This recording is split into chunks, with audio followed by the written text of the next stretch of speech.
In mid-December 1984, an anonymous brown paper package dropped through the mail slot of Los Angeles television producer Jamie Shandera.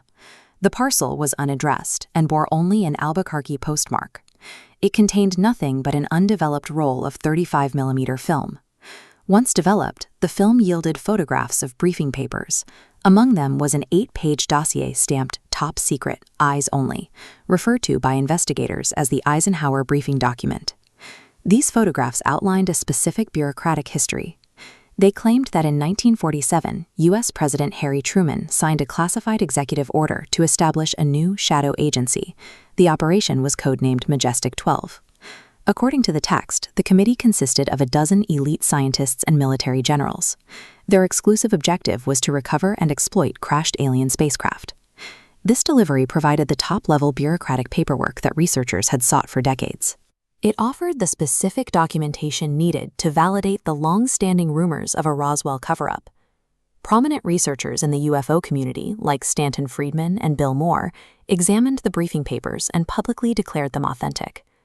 A year later, a second piece of evidence surfaced. It was a 1954 memo supposedly written by President Eisenhower's assistant, Robert Cutler, to a military general, explicitly referencing Majestic 12. What made this new memo so compelling was its location.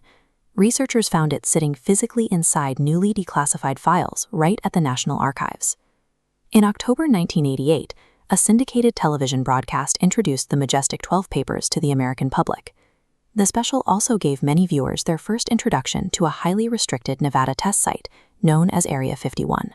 With supposed physical evidence located in federal archives and national television broadcasts amplifying the story, the narrative rapidly gained the cultural weight of an accepted historical mystery. While the public was captivated, aviation journalist and scientific skeptic Philip J. Klass began forensically dissecting the claims in those 35mm photographs. Klass zeroed in on the authorization memo, specifically looking at Harry Truman's signature. He proved the signature was a paste-on photocopy taken directly from a completely unrelated, genuine 1947 memo. The forgery even carried over identical accidental scratch marks from the original document. The United States Air Force Office of Special Investigations eventually forwarded a copy of the Majestic 12 documents to the FBI in Dallas. The Bureau launched its own inquiry. After consulting with the Air Force, the FBI director closed the case, officially declaring the documents completely bogus. The most detailed evidence of alien contact had been exposed as a crude cut-and-paste job.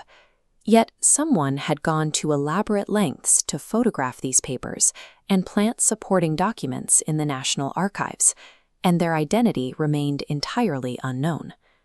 This lingering mystery led some ufologists to a different conclusion.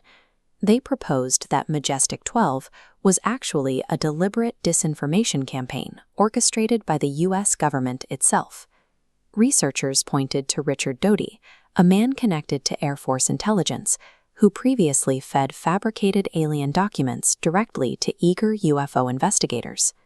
There was also a glaring anomaly in the federal response. Forging presidential documents is a federal crime, yet the FBI lazily closed the investigation without making any attempt to find or prosecute the forger.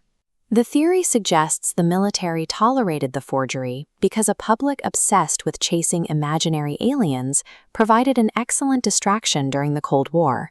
If civilian researchers were looking for flying saucers, they wouldn't be looking for highly classified earthly aerospace projects like the development of stealth aircraft.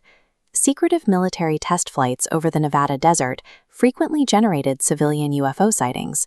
The disinformation op simply leaned into those rumors, encouraging people to look at the stars instead of the hangars. The myth proved highly resilient. Through books like William Cooper's Majestic 12 and the Secret Government, the idea of a shadow committee managing alien technology became a permanent fixture in literature and pop culture. Today, the Majestic 12 documents are widely recognized as an elaborate hoax. They offer zero proof of extraterrestrials. Instead, they demonstrate how easily a well-crafted lie can hack the public consciousness and build an enduring reality entirely out of